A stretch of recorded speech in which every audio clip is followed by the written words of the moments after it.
Hello again, everybody, and welcome back to the Accelerator with Michaelconniff. That's me. Today we are very excited to be joined by Sean Clifford and Pat Waters from Team Group Holdings. Sean, I'm going to introduce him as a businessman first, player second. He's the president of Limitless, which is focused on NIL business for Team Group. Pat is a longtime sports marketing guru and leader. His company is Strategic Sports Marketing and also Sports Vault. All three of those are divisions of Team Group Holdings.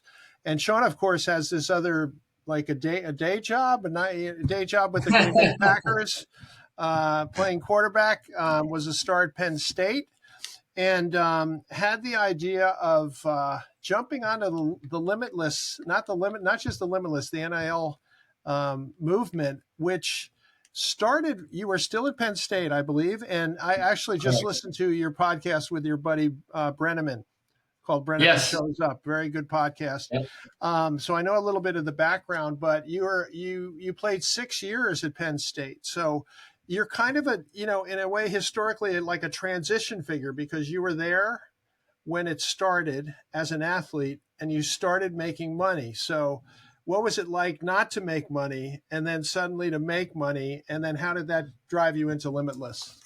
Yeah, I appreciate you having me on, Michael. It's been a crazy ride. The Wild Wild West, as a lot of people call it. It's a little bit more structured now, so can definitely, give kudos where it's due. We've made a lot of good changes, both with our company and numerous companies that we've worked alongside with NIL. But before, 2021, July 1st, 2021, when legislation passed, it was typical day in the life of as a student athlete. You're living on a stipend, trying to make ends meet every once in a while, but really living out of the facility, free food, wherever you could get anything free, you're going to try to make that happen. So, before NIL, it was a lot of a lot less business and a lot more ball. And now it's a nice blend between finding your why outside of football or whatever sport you might be playing, and being able to blend that with the sport you love. And I want to ask before I jump over to Pat, I wanted to ask just what was it like for your teammates and you in the locker room? You go from being, it's really well documented. I think one of the best examples of college athletes struggling to buy a pizza is the Fab Four, the Michigan basketball team, right, that were huge stars and had no money and were pretty resentful about it, with good reason, I think. But did it change the dynamics, or has it changed the dynamics of the locker room? It has. It has in good ways and bad ways. Specifically in the Penn State locker room, it's been mostly all good. We've had the right characters in there to be able to move the needle in a positive direction. But I like to focus on the good, and the good has really been to bring business minds into light with a lot of these athletes, because before that, you were just an athlete. That you were a student first, athlete second, and that was it. But now, being able to explore other avenues and other opportunities outside of your sport, it allows a much more holistic view of what you see as your brand, and what you see as really an entrepreneur, because that's what every athlete is now, is their own business and their own path towards success. So it's been good, I would say, overall. And that is new compared to the old days where, Andy Robustelli on the Giants had a shoe store in Connecticut where people sold insurance or all sorts of things. Now, Pat, you've been in sports a very long time. You've kind of seen it all. What was it about what Sean was doing that kind of brought you together with Limitless? Yeah. So when that crazy Supreme Court ruling came through in July 21st of 2021, I saw it. Name, image, and likeness. We should point out. Yeah, not everybody knows what NIL means. Name, image, and likeness. Athletes can profit on themselves while still in school. Yeah, and when that was pushed through by the Supreme Court, like I said, back in 2021, we saw opportunity to go out and do what we had done successfully, which is partner athletes with brands at the professional level. Now we were going to be very selective about doing it at the collegiate level. A mutual business acquaintance, as we got started, we signed up a couple of kids, went through the learning curve, and somebody said, "Hey, you should take a ride up and talk to Sean Clifford. There might be some synergies with what he's doing." So I took, that 3-hour trek up to State College. I sat down across from Sean, really didn't know what to expect. We kind of booked about a half an hour together. And I think probably about 5.5 hours later, I just said, "Hey, he's already got what I want to build." And we just clicked. I mean, immediately from that moment, Sean and his brother Liam, we sat across from each other, which was kind of an impromptu meeting. And I said, "Why build it when we have it right here?" And Sean asked me, I think at point, he said, "Would you be our first board member?" And I said, "Sean, give me about a week. I got a better idea. let's let's get back together." And that's where we sat back down. I said, "Let's put these two companies together. You have the same moral compass. The guys have what we want already in place." I mean, what they had built out, the infrastructure in NIL, I hadn't seen anything like it. We certainly didn't have what they had, and we had the same common goals, and the rest is history. We put it together last year. That's great. And I want to remind everyone you're listening to the Accelerator podcast. We're on all the major audio platforms: Apple, Amazon, Audible, etc. Also on Spotify and YouTube with video and audio. Also, our Substack newsletter, which delivers the podcast and other goodies to you, is the accelerator.substack.com. And we have a companion podcast called The Angel as well. So, Sean, I want to follow up on what Pat said. He said you had the infrastructure. What did he mean? What does he mean by that? What did you have in place at that point? Well, initially it was just a fantastic team that has been built out to even farther than when we made that sale. But it's a funny story. My brother and I, when we were working out of quite literally just my apartment, I lived at a complex that had a very nice kind of group offering where it was an office space, just a clubhouse with a pool and whatnot. And if you know anything about Penn State, when it's the summer, there's no one there. It's just the athletes and international students. So it's just the two groups. So there's not many people to take up that space. So I went ahead and I actually asked the manager at our complex and said, "Hey, I have this business. We're operating it currently just out of my living room. I would love to be able to bring my employees in, some clients and different people like Pat, who eventually came through, to the complex." And it ended up being fantastic. We operated out of my apartment space, whatever you want to call it, really. And it just continued to build. And the beauty of it, we switched our mailing address to that area. The people knew when certain people walked through that door, when an athlete walked through that door, they just pointed directly at our office space right behind.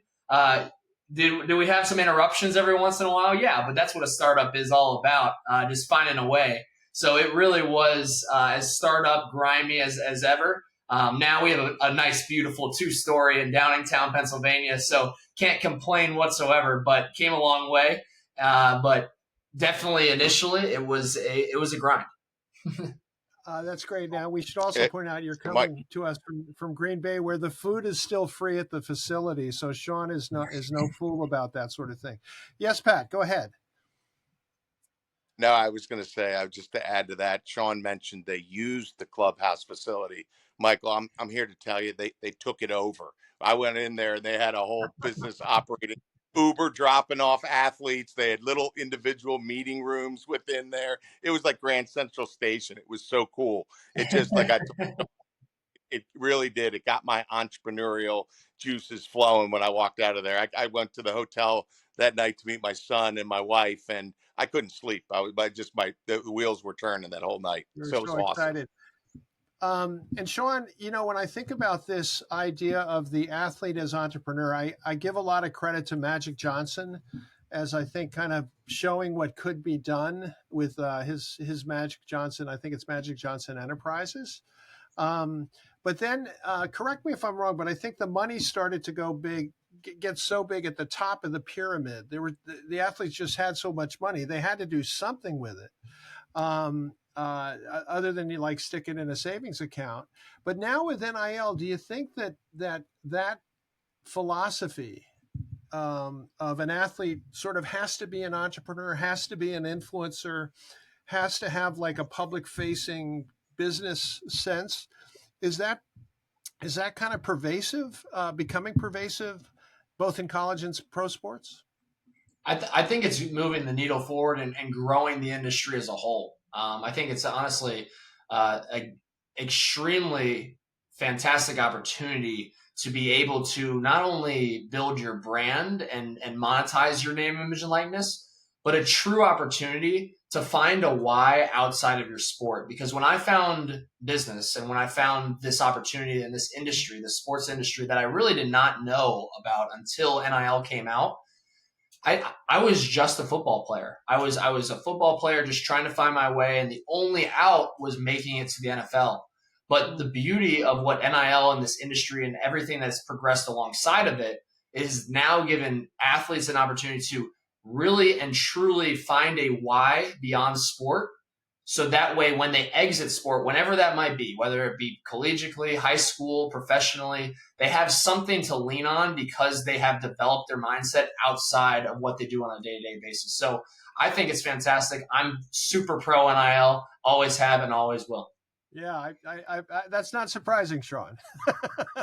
Yeah, as it should be. Yeah. Put some money in your pocket. Pat, what do TEAM stands for? I believe technology. Tell me if I'm And wrong. Entertainment, athletes.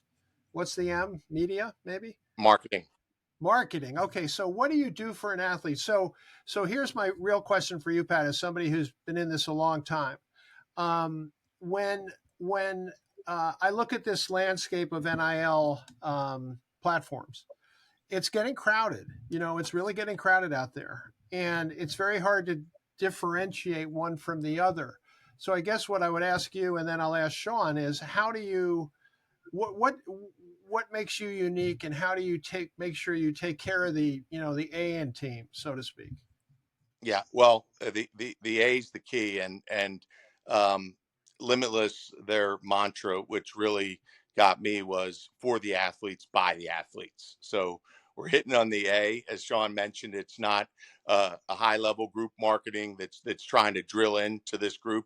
These are athletes have been there. They know the rigors of sports. They know the time it takes on being a student athlete, and we don't just hand out. We create true marketing packages where the athlete has duties that they need to perform, and the company is going to see a return on investment. So we marry the two. That's always my background, was always monetizing an athlete's brand outside of a professional athlete's brand outside of their contract. And that's partnering them with companies, partnering them with like-minded brands, and it's got to be a win-win for both. So we're not just handing out checks to athletes.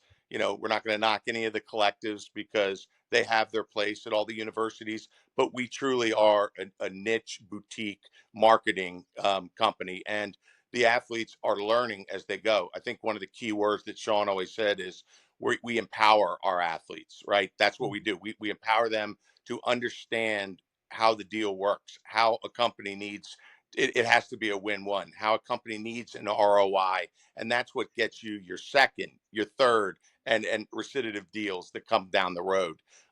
Really, that's what we do. We're a boutique marketing company, and we empower our athletes. And like I said, not every one of them is going to be a professional athlete. Sean, that was his dream. He fulfilled it. We like to think we work with caliber athletes, and our percentage is going to be pretty strong. But at the end of the day, we're preparing these young men and women for life and the real world if they don't choose that professional sports path.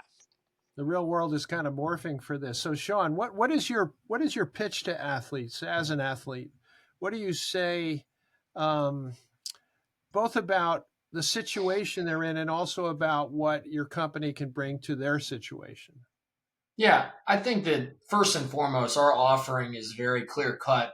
No red lines. No behind the curtain conversations. We're bringing everything to the forefront. We're going to describe everything that is happening from a deal to deal basis, from a day to day basis, from a marketing perspective, from building your brand and everything in between. Because that is what I wanted in an agency. So I had the opportunity alongside a fantastic team and my awesome brother and now with the help of somebody who's been in the professional industry for 25 years, doing this at a very high level, we've had the opportunity to build something that's not only a marketing company that can work alongside of Fortune 500 businesses across the country. We also now have a vehicle that empowers, like Pat said, empowers the athlete and takes away all the red tape, all the redlining, and being able to say, hey, if you want to educate yourself, if you want to learn, if you want to grow, not only as a player, but also as a brand, this is the perfect place to do it because it's proven. I've done it myself. My brother's doing it currently at Penn State, and every athlete that we've come in contact with has had a positive experience. So it's all about gaining that collective group, that bringing that collective group alongside to make sure that everyone is moving in the right direction. And your brother, we should point out, is still a wide receiver at Penn State, or has been a wide receiver. Still a wide receiver at Penn State. Just had his first year starting this past year, so he's looking to hopefully join me at the G pretty soon. In the big league. So a key metric here, Pat, would be how many athletes have you signed up, and what are you doing with them? What's happening? Yeah, well, on the Limitless side, I would probably pass that over to Sean, but we're somewhere in the we've gone scaled up to around 100. We've scaled back a little bit. Right now, I think we're settled in probably around 50 or 60, Sean, right now that we have keyed in on. Yep. Yeah. And really it's a nice blend, Michael, of working with elite, our elite talent, people that we're working on a day-to-day basis. But the beauty is the network continues to expand. And that's really that Limitless core offering, the more general pool group where we have so many relationships with great agents, great collectives, great universities, where they might not be in the Limitless direct elite talent pool, but we have thousands of athletes in their network that we're working with on a day-to-day basis, impacting in a positive light. So the collective is a big part of this, and I just learned about it really very recently, despite being a pretty rabid sports fan. I think what clued me to it was I read a story that said Rick Pitino, the new coach at St. John's, the basketball coach, was, quote, spending all of his time raising money for the collective. So I'll let either one of you take it, but what is a collective, and why should we care, and why does everyone care? Yeah, I can fill in the dots there, Pat, if you don't mind. Since I was quite literally just there at the college level dealing alongside of the collective, but really the bare bones thought of a collective is to group all the athletes into one pool and say, hey, you are protected under our umbrella. And, there's great collectives out there. There's ones that are trying to improve. But all in all, it's about being able to really put a group licensing agreement type organization together to be able to move all the athletes, whether it be men's sports, women's sports, you name it, to be able to move them to brands effectively and easily, and also be able to vet agencies like us. Obviously, we have nothing to hide, and we are very friendly with a lot of the collectives, so it's something that we pride ourselves on.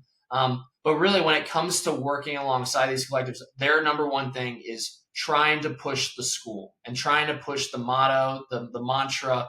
Specifically, if you're talking about Penn State, it's the success with honor type group. The group that is trying to push, the whole deal of what Penn State truly means. So, always trying to help them in any way that we possibly can.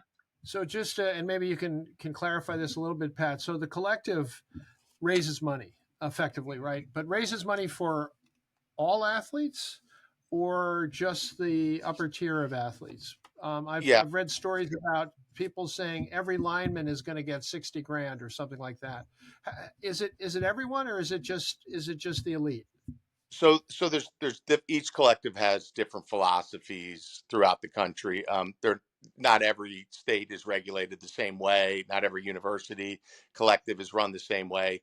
But in essence, yes, the collectives actually started out as a 501 c3. It was a not Nonprofit, for yeah. profit. Yeah, and they started out, guys, donations were able to be tax write-offs, such and such. That quickly, the IRS Mhm. shut that down after 1 year. We were pretty confident that was going to happen. But to answer your questions, they use it in a lot of different ways, and it's, from what we've seen, it's proportionate to the sports that bring in the same, the most income, right? The most revenue for the schools. There's a direct ratio with how much they turn back around into each program. But the goal for a collective doing it the right way is to sprinkle something through all of the collegiate sports, both men and women's.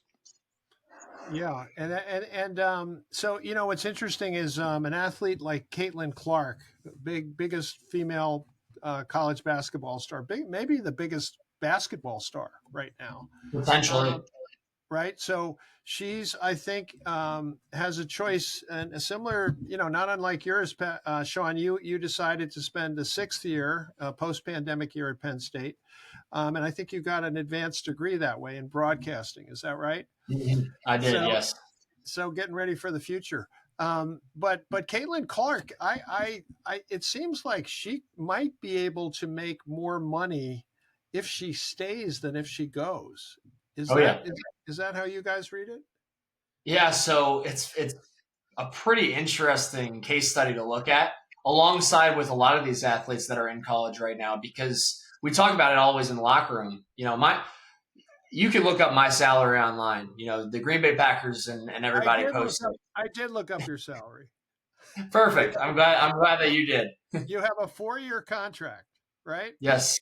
And Yes, you're in 4 your years. second year, but the NFL being the NFL, you can be cut at any moment.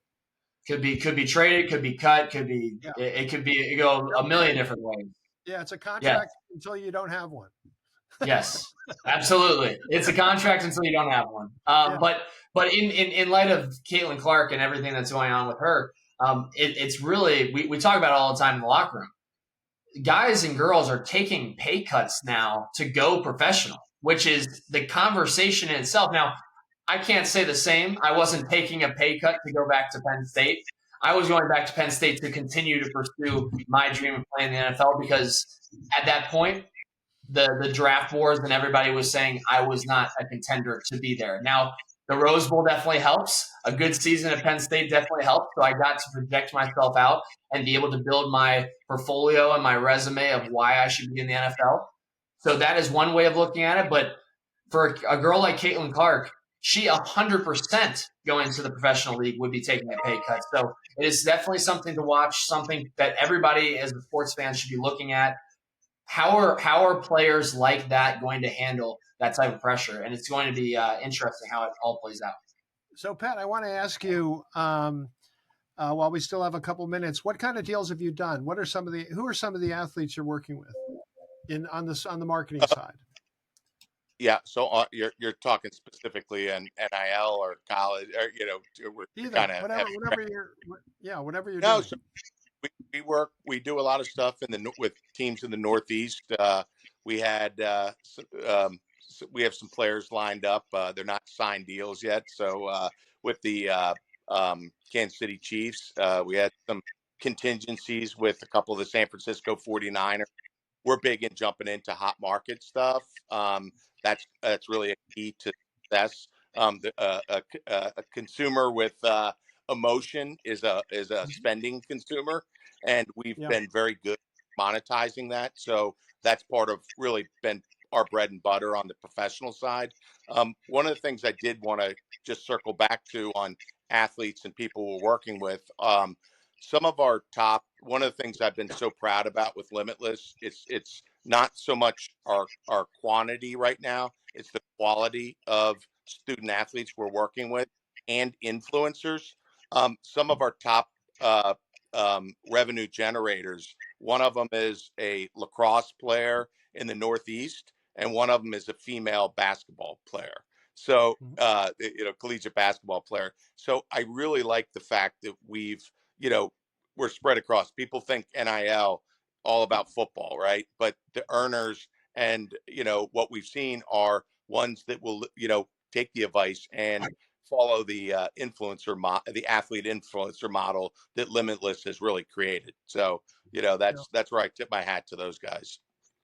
And Sean, I wanted Pat in a previous conversation mentioned something called the quarterback club. So I'm gonna commit a mortal sin, which is asking a question I don't know the answer to. So is there such a thing, and what is it?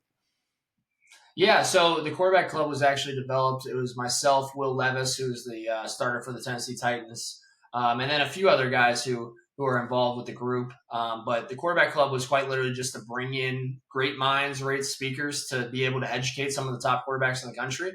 It has now transpired into a venture group that puts deals together for athletes. And then we also, alongside, partner with Limitless NIL to do marketing alongside these raises.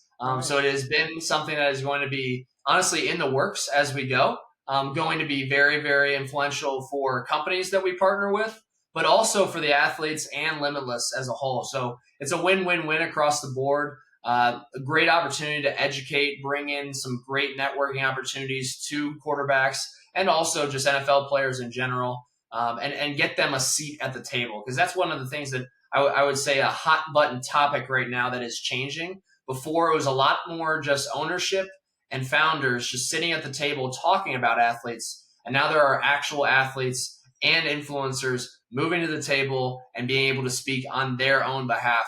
So that is it's a big development, I would say, in the sports industry as a whole, and it'll only get bigger and better as we continue.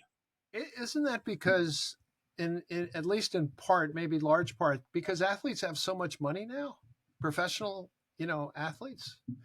Yeah, I mean, I would say Yeah, I would say 100%. There's, the more capital, the more access to capital that you have, the more opportunities that you're going to find yourself in. And that is really between college, professionally, and beyond, legacy players. Everybody's looking for that new Tesla, that new big company, that big private placement that you could find yourself in a niche that a consumer good or whatever it might be that you use on a daily basis. If you're going to use it on a daily basis, then why not be on the cap table? yeah, no, it makes great sense. I want to remind everyone again, this is the Accelerator podcast. I'm Michael Conniff, your host. We're here with Sean Clifford and Pat Waters. Pat and Sean are Team Group Holdings. Sean is in charge of Limitless. Pat is in charge of strategic sports marketing and the Sports Vault. They've come together recently, as you've just heard. And I want to, I almost forgot to mention Sean's does this other thing in Green Bay as a quarterback for the Green Bay Packers, which is super cool. So I want to thank you both for being with us. It's really been a pleasure, and I really appreciate it. Thank you so much. Thank you, Michael. Appreciate it. And as I like to say at the end of our podcast, thanks for watching. And remember, we'll be back with another podcast before you know it. Thanks.